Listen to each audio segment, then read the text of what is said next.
Байыркынын жомогу баштаса келет оролу, эзелкинин жомогун эстесе келет оролу. Арбаңыздар урматтуу телекөрөрмандар, Чак Түшмадани көрсөтүүсү назарыңыздарда. Бүгүн Манас күнү, күнгө шаршемби. Бүгүнкү Чак Түштү мен Шекербек Адылов алып бармакчымын. Бүгүнкү темабыз күч түзүмдөрүндөгү Манастын орду. Ал эми студиябызга келген конок Кыргыз Республикасынын маданиятынын мыкты кызматкери, азыркы кезде төбөсү көрүнүп калган манасчыларыбыздын бири Нурбек Талантбек уулу келип отурат. Саламатсызбы Нурбек? Бар болуңуздар, кутмандуу менен. Нурбек, мынакей көптөн бери биздин студиябызга дагы келе элексиң.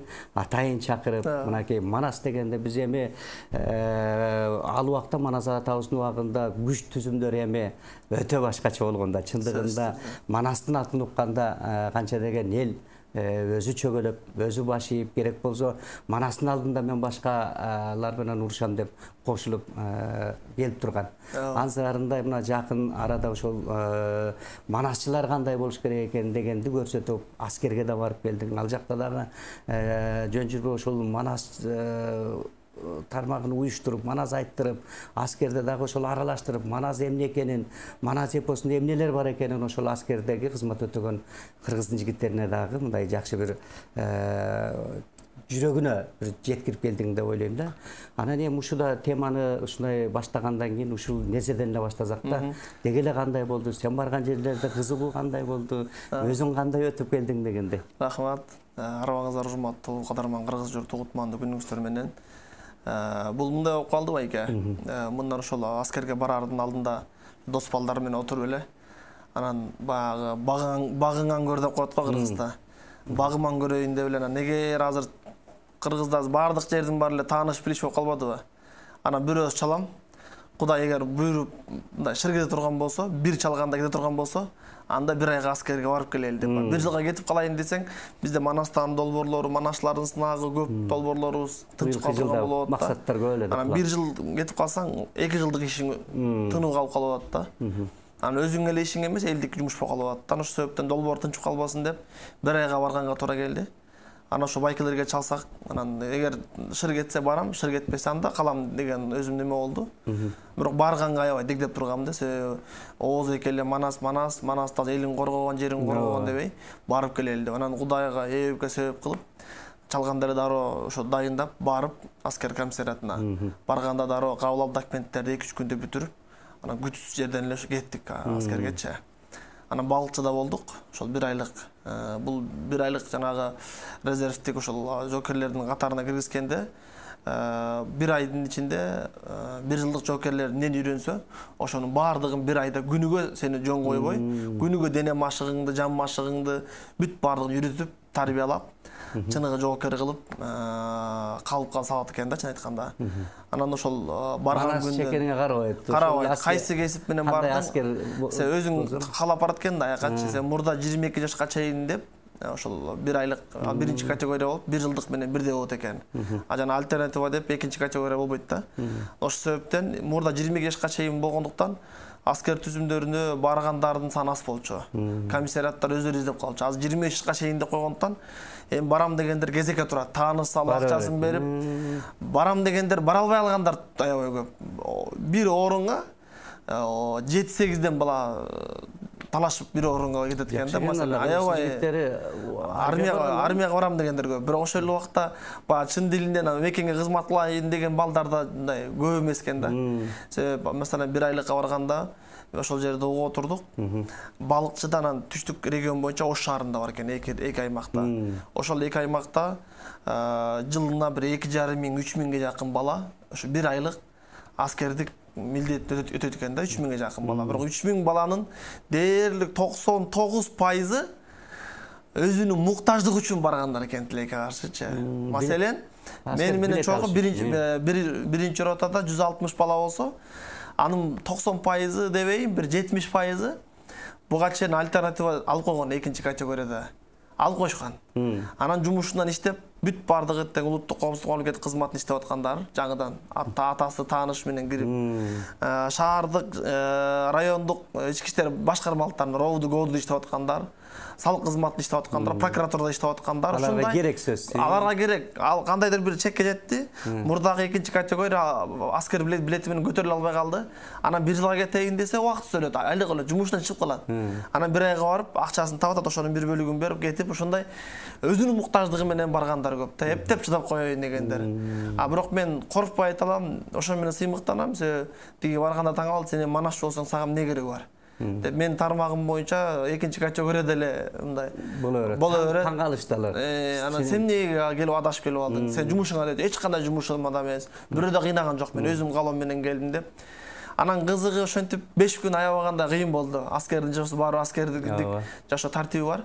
5 күн кыйналдык. Анан мен кызыгы мен өзү 60 күндөп, 80 күндөп командировкага чыгып, 40 районду кыдырып деле, башка аймакка чыкканда деле үйдү сагынып, же бир мындай бир башкача болгон эмессиң да. Анан бирок үйдү деле сагынгандай эмессиң да.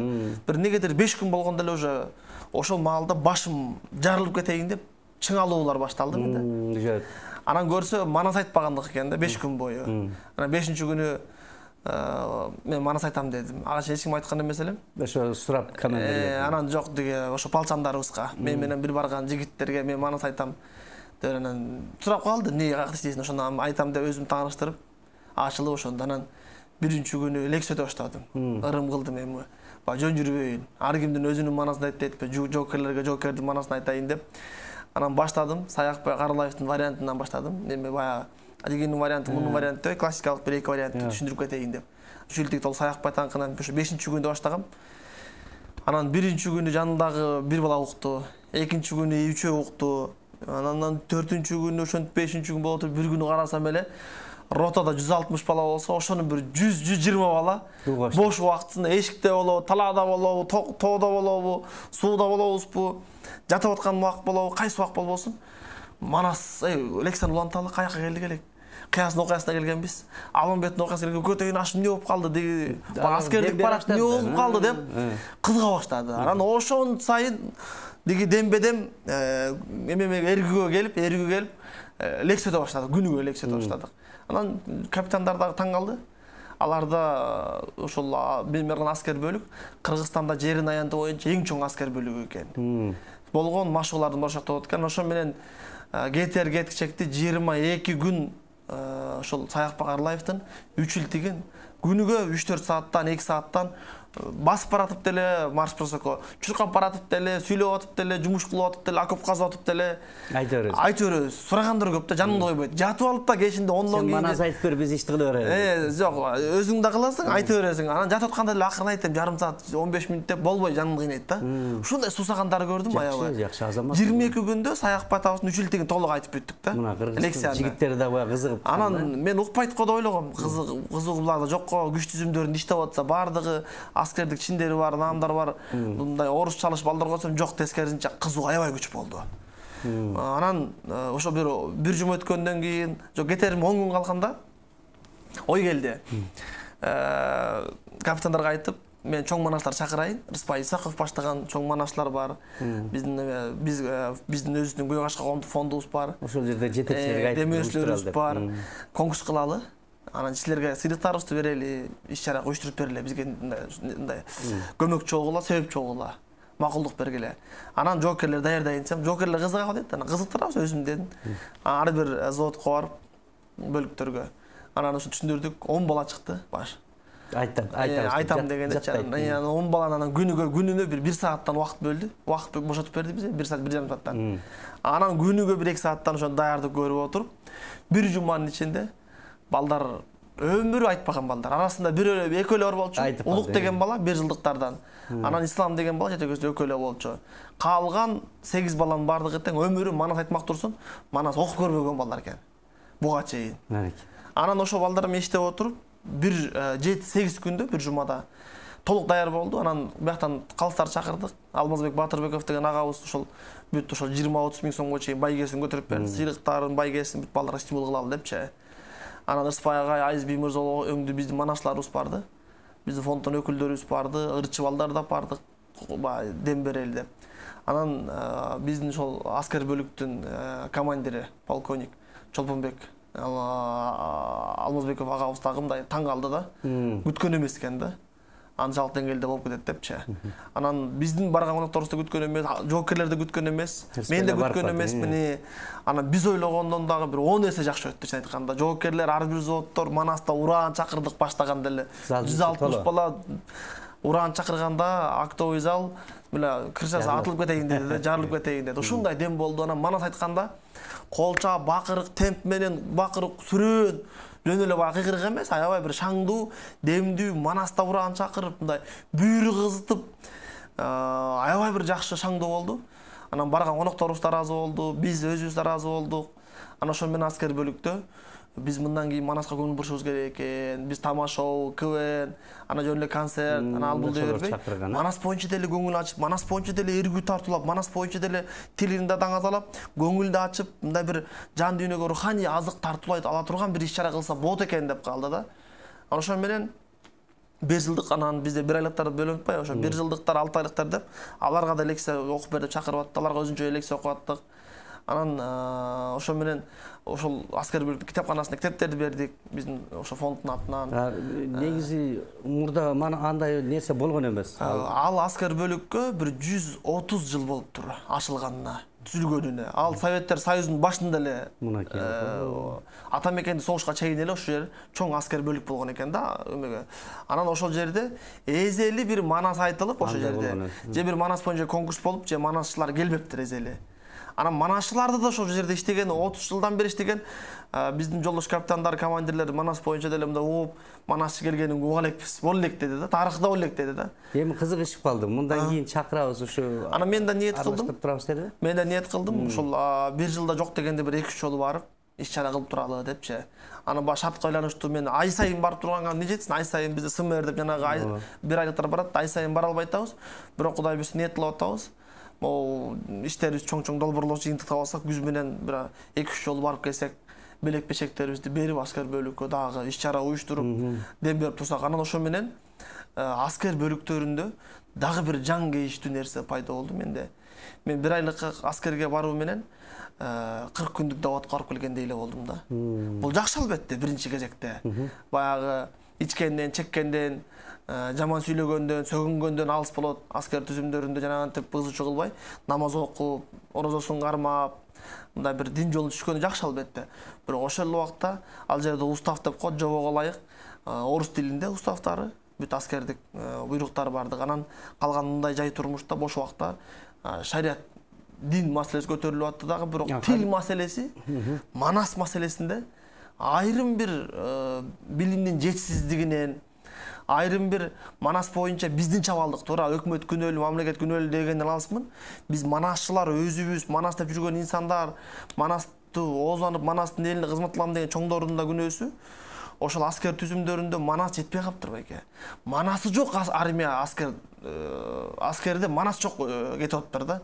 Манасыңдын эмне кереги бар? Узун дегендер бар экен байке. Аскерде намаз окушат экен. Намаз окуганга шарт түзүлүптү. 5 убак окуйт кадимкиде. Мага каршылык жок. Бирок ошол болуп атат. Бирок ошентип атып бир бетке жана Чалла Сабат деген молдолор дин бузат болуп, намаз окуп атып, бирок Манас чанып калып, бир бетке кетип калгандар көп болуп атат. Мен ошого зээним кейди бир четичи. Анан неге мындай Манас жок болуп атат деп аябай зээним кейип, биз мамлекеттик деңгээлде бир нерсе кыла албасак дагы, биз мектепте, бала бакчада, жогорку окуу жайда эле анан бир чакан топтун арасында эле борбордо кайнай бербей? Бул Кыргызстанда канча аскер бөлүктөрү бар, аскер ошолор барына барыш керек экен деп калдым. Нурбек, мына негизинен балким Кудай таалам сен ошон үчүн 1 айлык аскердик жөнөткөн чыгар, ошол жакты көрүп келсин депчи. Эми бир эле ошол жерде эмес, мына Кой ташта бар, Ошто бар, дагы башка жерлерде бар. Ошол нерселерге чын эле өзүң айткандай манасчыларды жөнөтүп, ай сайын антип иштебесе, өзүбүз аракет кылбаса, башка бирөө аракет кылбайт. Чындыгында ошону дагы киргизиш керек экен. Анан башка улуттун өкүлдөрү, чоңдордун, байлардын балдары барбат бекен же жалаң эле? Жок, барды. Азыркы учурдагы башкы прокурор Курманкул Жулушевдун өзүнүн иниси жүрдү. Ал байкебиз да Манас айтты. Аябай жакшы байке экен, өзгөндөн келиптир. Манас келет. Манас айтты ал байке. Манас боюнча аябай жакшы пикирде экен, маалыматы келен экен. Баарлаштык. Кой менен Молдо Муса Кангантиев деп 2010-да ички иштер министри болгон убагында генерал ошол агабыздын да уулу барды. Мындай көп полковниктердин ошо күч түзүмдөрүндө жүргөндөрдүн балдары аябай көп экен. Ошол тармакта кайнап, анан балдар да ошого иштеп, анан аскерге барыш керек болгончо келгендер көп экен аябайчы. Чоңдордун деле балдары жүрдү. Карапайым элдин арасынан деле баргандар болду. Жакшы экен, анда бирок менин жакканы мындай байдын баласы, чоңдун баласы, анан карапайымдын баласы дебей, Манас бардыгына жагып атты да. Бардыгы тең Манасты кабыл алып, же айтпаса дагы Манасын лекцияны угуп, суроосун берип, кызыгып, мындай мүмкүн эмес, мындайды күткөн эмес, мен Манасты мындай да ойлоп турмун деп. Кан бар да. Анан кадимкидей мындай өзүм ыраазы болуп калдым да, көрсө биз барбай жатыптырбыз, элди кыдырбай жатыптырбыз деген тыйнакка келдим да. Көрсө барса, түшүндүрсөк, айтсак, багыттасак, эл түшүнөт экен да Манасты деп калдым да. Жакшы, анан дагы ушул сөзүң угуп атып дагы өзүмчө ичим жылып атат. Негизинен мына аттарын айтып коюш керек экен. Чын эле азыркы мезгилде ген прокурор Курманкул Сулушовдун негизи ал Манас айтып атса, андан жакшы. А киши да өзү ошол Манас акын айтыштарга абдан кызыккан киши экен. Анан мына кезинде генерал Муса агабыздын уулу деп атасың. Дагы жанагы ушундайлар барбыз, анда жакшы экен деп, бул баягы элге жетсе дагы эл ушулардын балдары да барып атыптыр, кой барыш керек экен деген нерсе, мекенди коргош керек экен. Мына ушулар барып аткан турбайбы деп калат да. А элге жетпейли эл мындай ойлой берет да. Мына азыр сен айтып атсаң, менде да ошондой болчу. Жалаң эле карапайым элдин балдары барат, баягы эле бай, барбаса керек алар акча менен эле бүтүрүп коет депчи. Бир жылдыкка да баргандар бар экен да. Аябай эми деге Курманкул агабыз боюнча эч кандай байланышым өмүрү жолугуп да көргөн эмесмин да кишинче. Колун кармаксын көргөн да эмесмин, чын айтайын.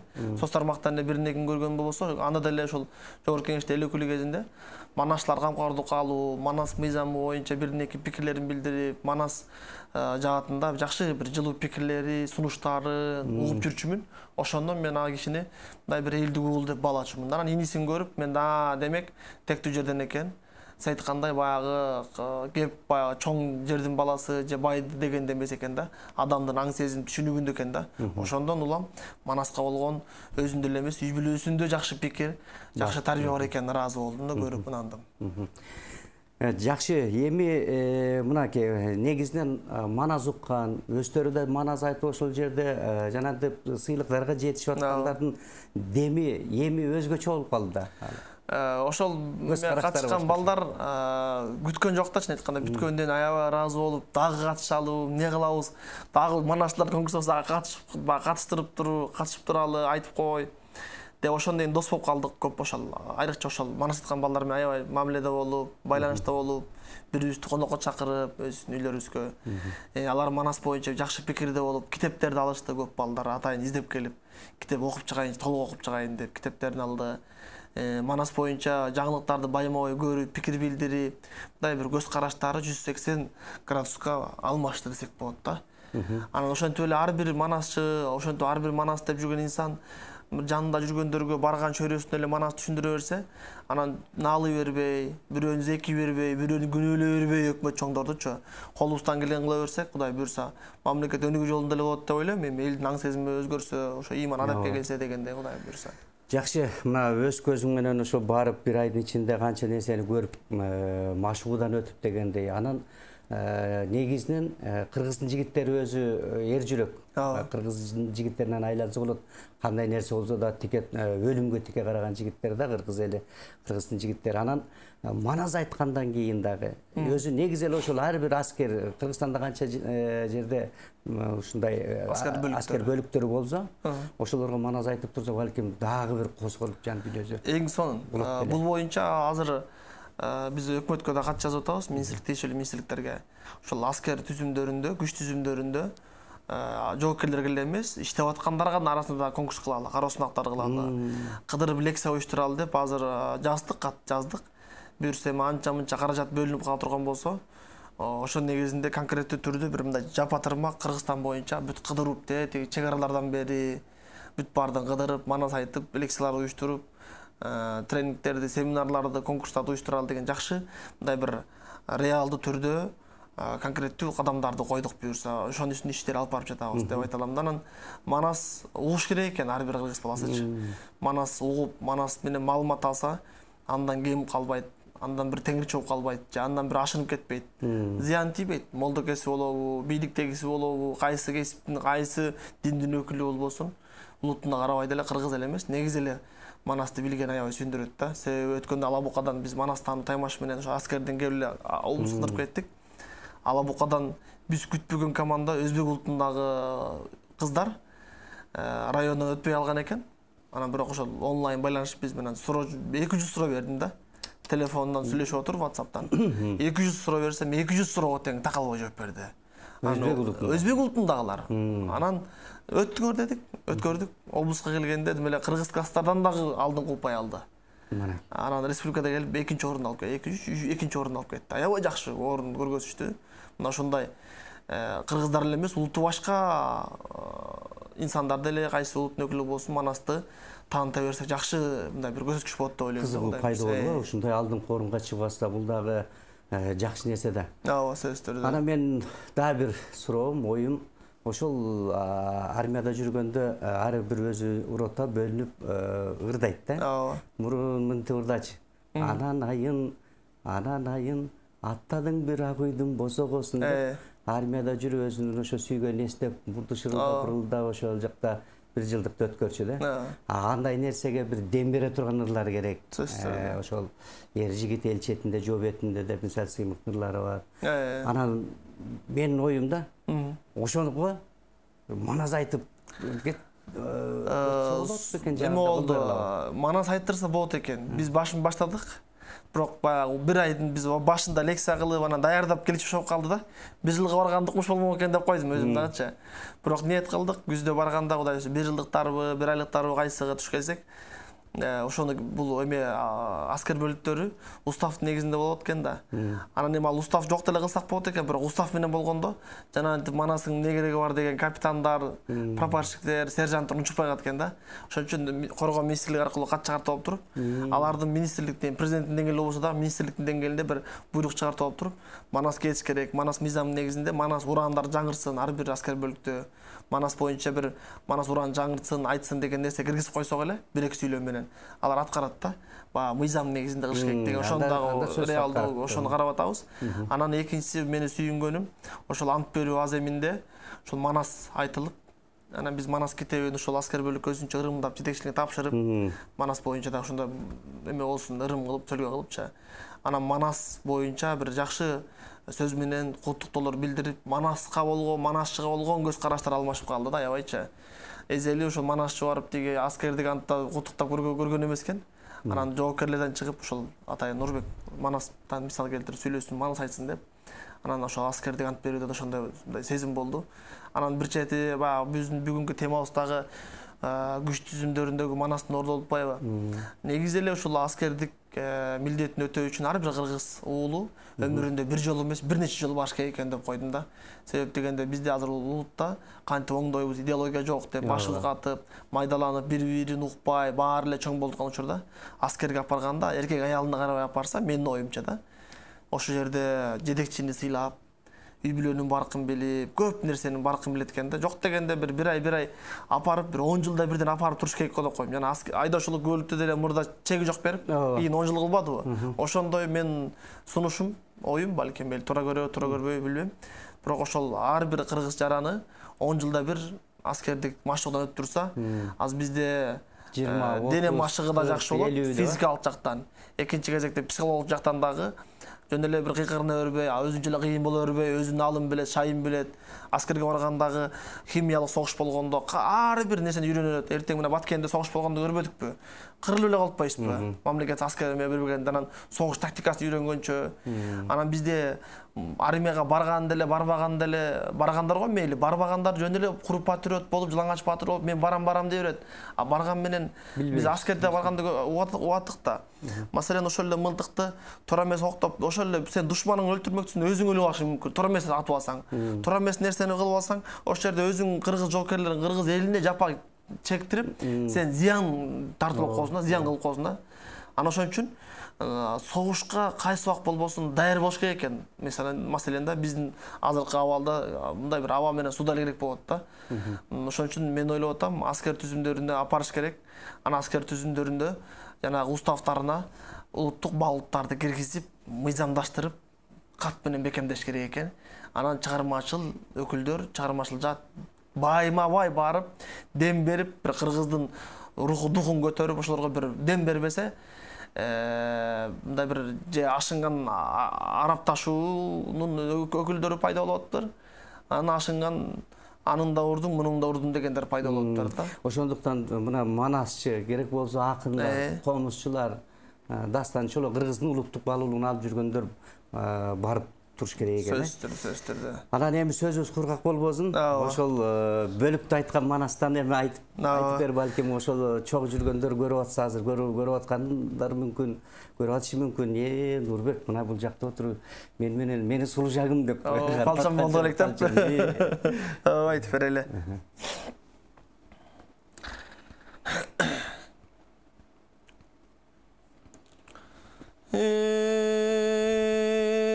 Жалбырағы жарғақтай, қара құрты бармақтай, кескелдірек жыландай, жыландары құндандай, чырпықтары чынардай, чымчықтары ұллардай, чынарлары мұнардай, күн болып тұрулардай, ижирисінде ңілбіріс бар, жон жерінде жол борс бар, адамға бүткөн жолдош бар, арамза пенде барғанда, эгерден экиң оң бос бар, ошол жердин өзүндө тектирден текен куюлуп, тектирдин чөбү суюлуп, будурдан бугу куюлуп,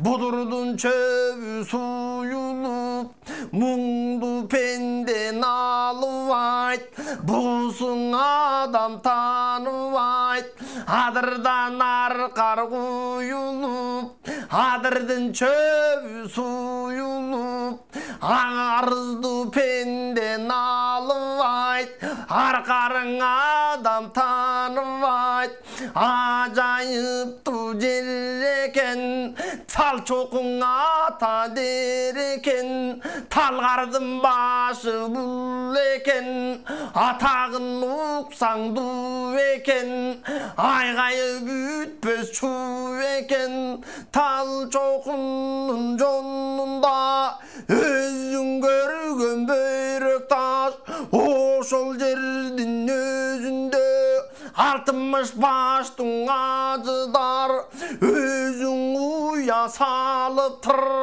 баш күнінен бер қарай, орыны çoğalıптыр. Ошондо сурасаң, bir жақ башын көтөрсө жалындап күйүп чок чыгат, bir жақ башын көтөрсө алалап күйүп от чыгат, bir жақ башын көтөрсө басылбаган буу чыгат, bir жақ башын көтөрсө айыкпаган дуу чыгат, bir жақ башын көтөрсө жалындап гана күйүп суу чыгат. Баракелде. Ата окуй жарыктык 60 баштың аждар мына ошону көрүүгө каза жетип ата окуйлугу өзүң көргөн баягы Алымбет сырга керени айкөл манназ берени ак балтанын чубагы аяламдын барысын булгулгандын бири чунагы өзүң көргөн чубагы чак эткендей көздөнүп чагылгандай сөздөнүп чуу чапкан бул чунагы ар качандан бир качан чуу көтөргөн чубагы өзү кирип алыптыр бер жагына келгенде ажыдарды көргөндө көрүп көңүлү бөлгөндө өзүң көргөн батырлар эр манастан башкасы не кыларын биле албай нес болуп калды жыла албай муну ошондон атакен караңгы түндө кызарган уруш түбүндө кызарган жиберге койсоң өрт кеткен шилтеген мүрт кеткен өзүң көргөн баягы белге чапса баш кескен өзүң көргөн жыгысталак тоого чапса таш кескен зулпу коралык кынынан бузбой туруп чынынан ары бери шилтеди мына ошондо баягы зулпу коргулуш жеткенде зардабынан өткөндө ажыдар башы кыйылып заманасы тыйылып алар антип токтолду ошол бүйрөк таштын өзүндө 3 адамдын аты бар эң кенжеси манасты о жер дегени таласты Bunun başka tasın alaş deyt, namusın bozu talaş deyt. Hakançın beycin kalağa, egerden ekeyi manazın. Altay beycin suraktı, kılga manaz durbayı. Halkala ösü alamga, cılga manaz durbayı. Hey uşu manaz kavullan, bu şu beycin kalağını. Altay suratkan bulut, herdigi jurtka dang bulut. Görgöndördün barısı, çenesinden dang bulut. Almaday başı mang bulut, çenesinden şal bulut. Devoşentip manastın, жазып koygon katı var. Ereningdin bu taşta, kık jiyip koygon katı var. Atak okuyu janağı, oşol jerdin özünde. Aysız kandın jalgısı, tilin bezep sayradı. Toygun manaz aldında, eni bayanın ganan aytı. Caynadım. Ey vara geldi. Kendi kesip gürcükan kişilik'e bel bulgan. Babamdan kalkan beycinde, atamdan kalkan kakan de. Munoşonun barısın bayanın aytıp jatam de. Eskisi düşüvesinin yeşil gayran almandın. Oşa jaşı merde gözünün.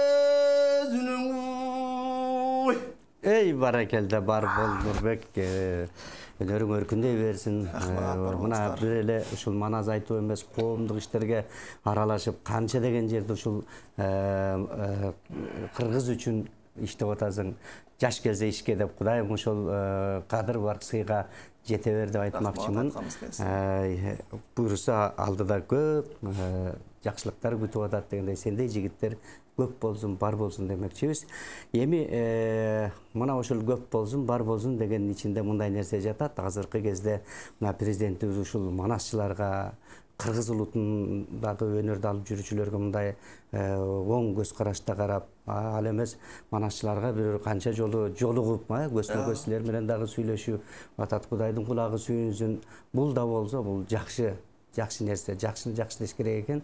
Азыр керек болсо Манас театры деген бул болгон эмес да. Манас театр ачылып атат.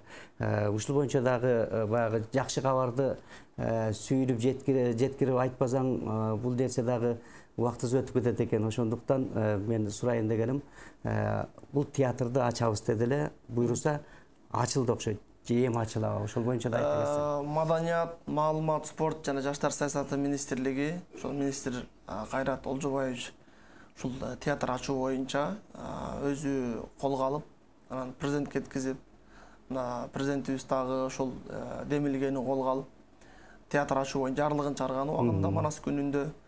Андан сырткары учурда театрдын жобосу деп коет, уставы дээрлик 90% жазылып бүттү.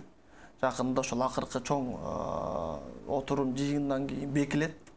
Анан ошол ачылган ошол устав жобосу бекигенден кийин ошонун негизинде анан имараттары, даректери, штаттын саны, жетекчилиги расмий министрдин, маданият министрлигине караштуу болгондуктан министрдин буйругу менен бекип, андан ары ушу иш алып барат деген ойдобуз. Учурда ошол жаштар театрынын имаратына кирип ошол жакта азырынча жаңы имарат салынган, ошол жакта жайгашат деген маалыматтарды айтышууда бизге дагы. Андан сырткары ошол Манас театры боюнча эми чын айтканда баягы Манас боюнча академиябыз бар. Улуттук баалуулукту жайылтуу боюнча ошол мамлекеттик мекемебиз бар.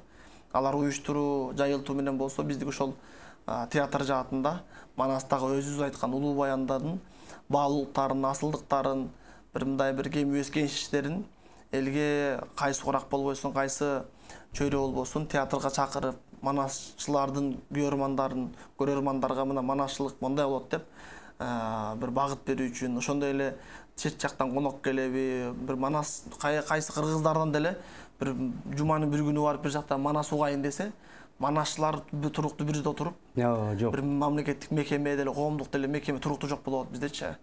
Кеңсе жок болгондуктан, ошол себептен ошол жерде кайсы убак болбосун келсе Манас угуп турат. Биз ошол Манас баягы Манас эле айта бербей, Манастагы нерсени баягы актерлорду жумушка алуу менен, манасчылардын өзүн алуу менен, жумуш менен камсыздоо менен, Манастагы баалуулуктарды, жанагындай сценкаларды, сценарийин жазып алып алдын ала спектакльдерин коюп, өзүнүн угунда Манас айтуу менен аякалаштырып, чогуу элге бир мындай бир дем тартуулайбыз деген ойдо турабыз, Кудай буйруса.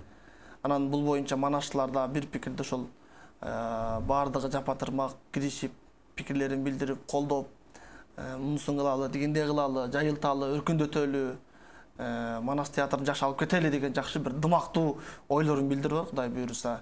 Жакын арада да театр ачылып ушул мамлекеттин ушул эгемендүүлүгүнүн 30 жылдыгына жакшы белек болмокчу Кудай буйруса.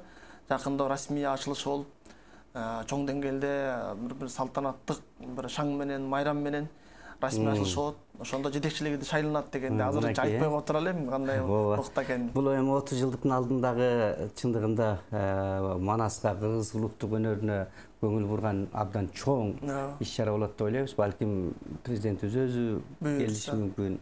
Ошол жерде улуттук деген наам сатып алган атпайбы ошо улуттук деген баал буйруса жакшы нерсе бул болсо дагы ушул менен өнүгүп өсүп Кудайым буйруса бул жерге эми бүтүндөй манасчылардын бардыгы манасчылардын уюму сыяктуу болуп театр манасчылардын борбору сыяктуу калат Кудай буйруса турган болот да. Акырындык менен өзүнүн жаңы имарат салынса ошо студиясында чал деген жакшы ойлорубуз бар. Манасчылар үйүн жаздырып калган. Жок, үйүн жаздыруу студиядан сырткары ал турлуу. Андан сырткары окутуу боюнча.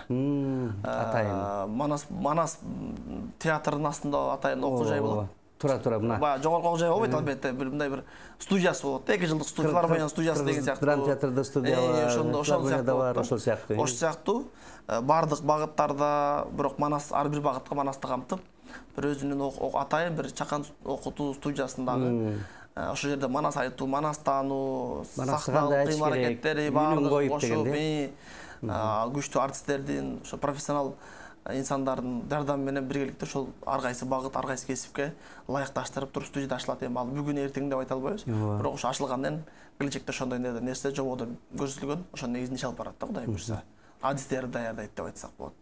Жакшы, мынакей ушул эми 30 жылдын ичинде не деген манасчылардын дагы кандай гана азапты көрдү, жакшы жагын көрдү, иши кылып аралашып отуруп азыркы аты чыгып жүргөн манасчылардын көбү оңой олтоң жөн эле келип олтуруп калган жок. Ошолор менен баягы замандаш болгондон кийин бардыгын билебиз дегендей. Эми ошого мынагы дөөлөткө эми кадыр баркка жетип ээ болуп аткан учуру дагы бийиктикке көтөрүш керек деген тилекти айтам. Арттан мына силер өсүп келатасыңар, силердин артыңардан дагы жаштар өсүп келатат. Кудайдын кулагы сүйүнсүн. Мына бала бакчадан берки мына 2 жумадан бери сен чакырып жөнөткөн коноктордун жап-жаш 5 жаштагы балдарга чейин келип манас айтып атат. Мунун өзү жакшылык да. Ошону аны жатташтын өзү канчалык. Ошого кызыгып келип, мен манас айтып берем деп ушул жерде манас айтып аткан жаштарды көргөндө сүйүнөт экенсиң. Кыргыздын келечеги кең экен. Буйруса дагы кыргыз баягы түгөнгөн сайын түтөгөн деген чын турбайбы? Дей баштайт экенбиз да. Туура айтасыз. Манас боюнча Кудай куткулсун жакшы көп эле иштер жылып атат. Мына дагы бир ушул эфирден пайдаланып айта кетели. Данияр Карабаев деген ушул Аутса деп коебуз. Ошол Аутса окуу жайында ошо өзү мугалим болуп эмгектенет. Ошол Данияр Байкебиздин түзмө-түз баягы долбоор жазып, ошонун демилгеси менен баягы ишти алып баруусу менен, уюштуруусу менен Кыргызстанда биринчи жолу толук Манас сайт иштелип чыгып атат да. Маселен, Манас боюнча сайтка кирсеңиздер, Манас боюнча кандай китеп чыкса, азыр ошол биринчиси академиялык деп жана манасчылардын китептери чыккан Илимдер академиясынан. Ошо китептерди сканерлеп баардыгын киргизели деп атабыз. Манасчылар боюнча бүт 150-ге жакын манасчынын баардыгынын өмүр баяны, байланыш номерлери, сүрөттөрү, видеосу, кимдики видеосу, аудиосу барса, ошолордон бир киргизели деп атабыз. Аудио, видеону манасчылар боюнча, анан Манас боюнча илимий иштердин ким кандидаттыгын эмне темада жактаган, докторлугун эмне темада жактаган, эмне макала жазган, ошолордон бир ар бир айтып атабыз азыр. Азырынча негизгилерин кошо беребиз, анан акырындык менен толуктап турабыз да. Манас боюнча эмне илимий иш болсо ошонун баардыгын жүктөйлү деп атабыз да. Бергеле жүктөйлү деп атабыз Кудай буйрсачы. Китепкана деген бөлүмүндө Манас варианттары, манасчылардын өмүр баяндары, жанагындай илимий иштер, макалалар бүт баардыгын киргизели деп атабыз. Даярдап бүтүп жакын арада чыгат Кудай буйрса, сайт иш жүзүнө ашат да. Андан сырткары Манас таануу багыты боюнча ошол жерде кирип суроо жооп кылып баарлашуу кылса болот. Оюндарды оюштуруп белек коюп турабыз буюрса.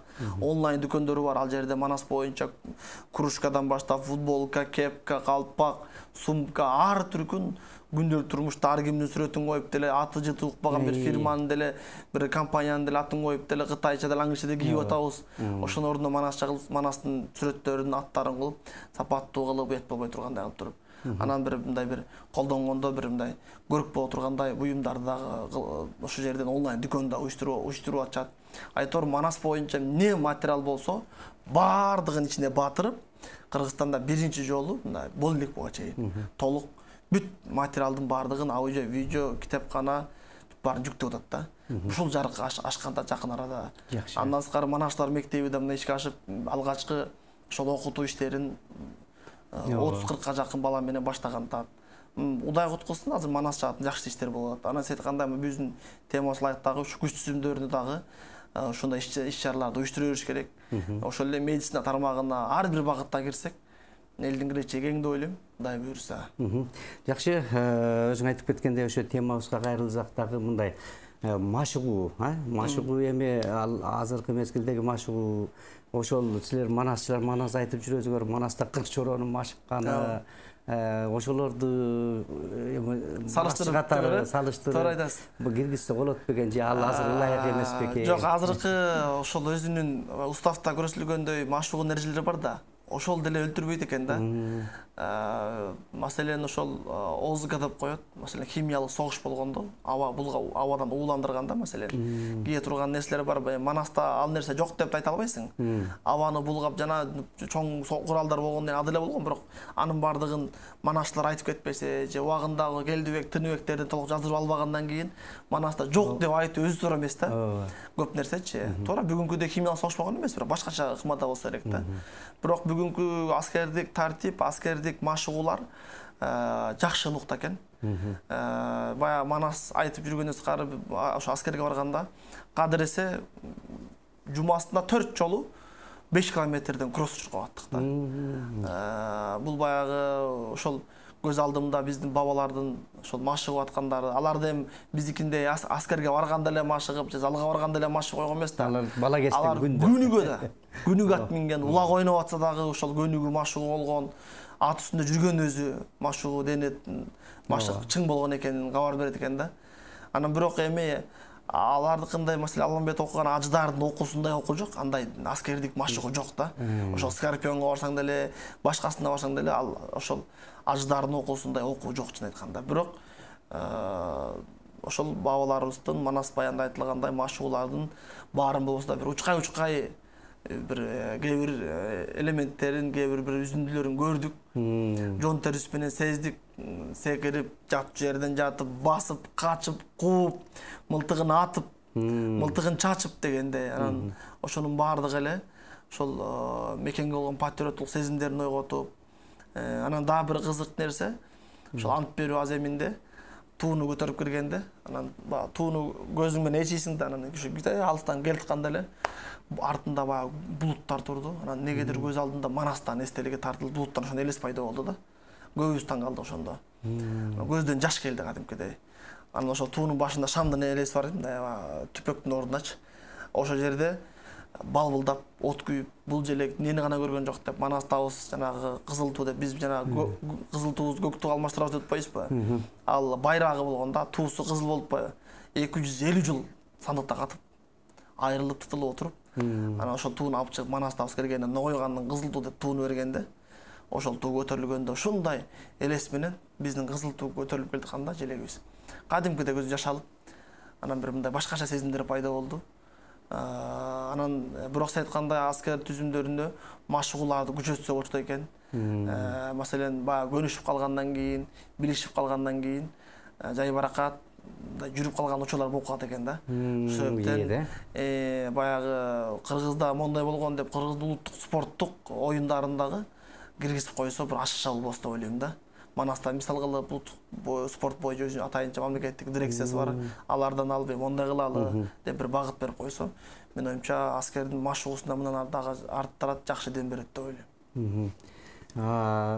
Эми баягы аскердин курсагы ток болсо көңүлү шок дегендей тамак ашкандай экен, эми аскерге көңүл буруу кандай экен мамлекеттик Манастагы гүл азык болбосо да бирок жаман эмес дегенде ошол апрель айынан баштап 9-норма деп 9-талапка ылайык тамак бериле баштаптыр.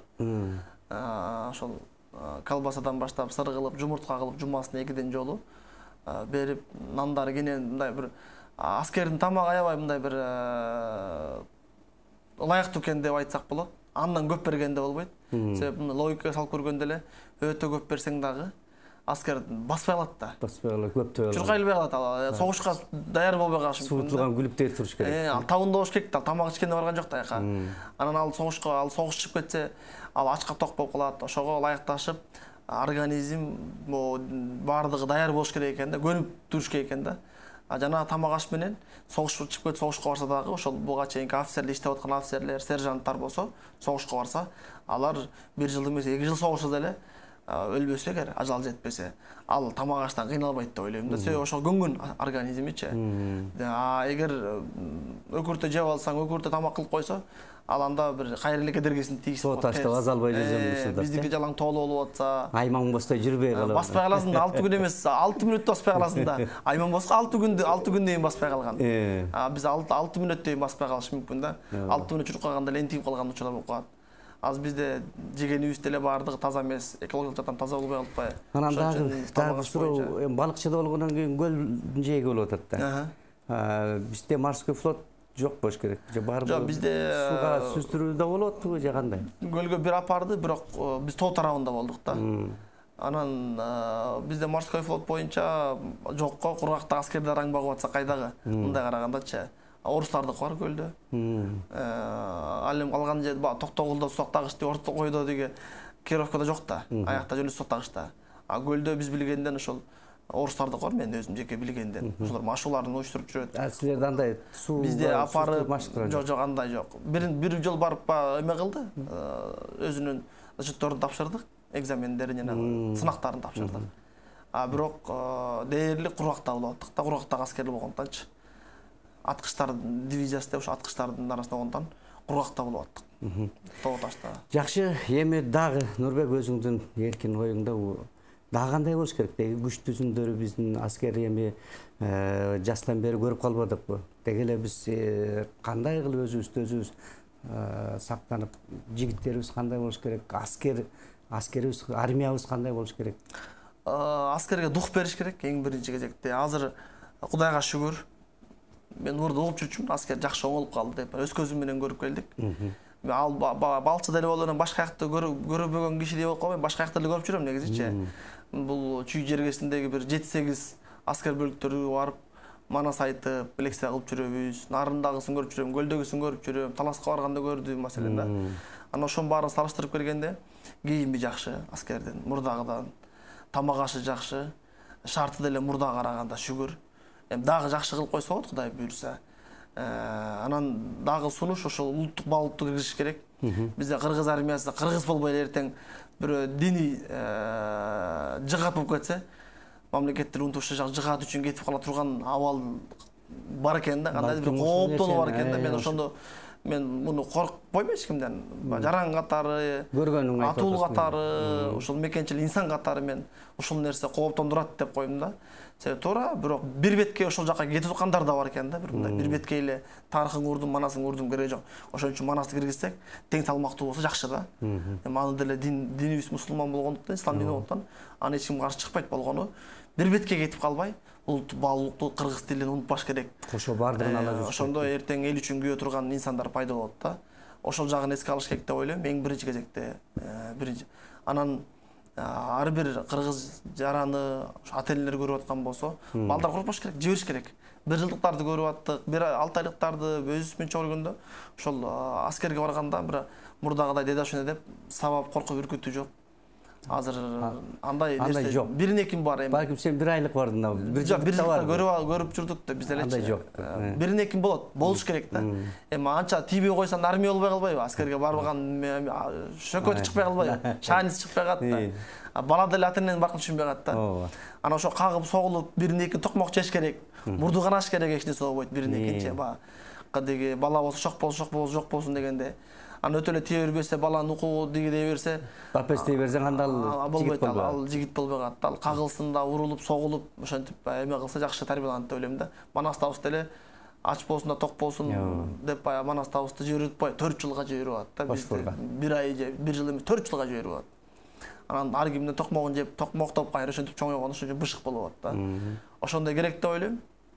Бизде ошол тарбия жок үчүн, баланы катуу кармабаган үчүн, анча-мынча сабабаган үчүн ата-энелер баланын укугу деп өтө эле кетип атыпчы. Жумшак болуп баратат да кийинки мында. Мугалимди укпайт, мугалим урушуп койсо арызданып барат. Ошо менен мугалимдин кадыры кетет. Мугалимдин кадыры кетсе билим жукпайт, билимдин баркы кетет. Билим баркы жок болгон үчүн бизде билимсиз жаштардын көбү баратканда ошондон болуп атат. Ошон үчүн тартип керек экен. Тартипти армиядан баштап, үйлүүдөн баштап эле бекем тартип менен сабак сабап, баягы баланы бир татип болсо учурда жанагы Арсланбек атабыздын, Калыгул атабыздын айткандай эле атасын баласы укпай турган заманга да бир себептер болуп калат. Эми өтө көк ала кылып, кордой үйбөй, өлтүрүп үйбөй, майып кылып үйбөй, бирин экин чаап койсо эч нерсе болбойт деп ойлойм. Тартип негизи эле өлкө ичинде деле тартип керек экен. Болбосо тартип болбосо Манастабыздын башкаруусунда ошо айкөлдүк менен кечиримдүүлүктү колго алып биринчи кезекте. Экинчи кезекте баарын эле айкөлдүк кечиримдүүлүк кыла берсең да көп кетпей тартаңдапчы. Манастабызда апайсага ошо апайсадай мамиле кылып, баардык бир жерге турган кезинде бир мындай тең кабыз карап, ошол эле убакта тартип менен. Баягы тартипке келчүсүн мен деген кандарын деле жака качасың, жака кача ордуна коюп, ордуң билип жүр. Ооба. Ар ким өзүнчө хан боло берсең, анда мамлекеттин куту качат, элдин рызкысы качат. Баарысы эле кыйын боло бербейли деп Манастабыз ордуна койгондо. Бүгүн деле ошол нерседен Манастабыздын сабагынан, мамлекетти башкаруудан, армияны, аскерди башкаруудан деле биздин эл баш, журт башлардагы мындай бир сабак алып, турмушунда колдонсо, мындай бир зыян тийбейт деп ойлойм да, пайдасына тиет деп ойлойм. Жакшы, мына Нурбек келип, жакшы маек куруп, аскерде бизди көрүп аткан жаш жигиттер болсо балким барып, ошол жакта аскердик милдетин өтөп дегендей, эр жигит ошон үчүн эр жигит дегендей, ата мекенди коргош керек. Ансыз анда биз мекендин баркын билбейбиз. Андыктан сен айткандай чын эле ошол аскер ичинде дагы манасты бузуп, жокерлерге дем беришибиз керек. Бул иштер эми алдыда, аны сендей жаштар кылып келатат, агылат деген ойдобуз. Ишиңе ийгилик каалайбыз, келечегиңер кең болсун, телегейиңер тең болсун. Ошол кыргыз жаштары жанагы өзүңөр түзгөн Көй Кашка уюму, биргеликте деги эле манасчылардын бардыгы азыр Кудайдын кулагы сүйүнсүн, жакшы болуп атат, өнүгүп атат, өсүп атат. Бар болгула демекчибиз. Ошол кыргыз элибиздин манас бар да, кыргыз бар, манасчылар бар да, кыргыз эли бар, дайыма бар болгула демекчибиз. Айтканыңыздар келсин. Келечек жол каалайбыз. Рахмат барыңыздар. Урматтуу телекөрөрмандар, биздин көрсөтүүбүз соңуна жетти. Кийинки көрсөтүүдөн жолукканча аман туруңуздар.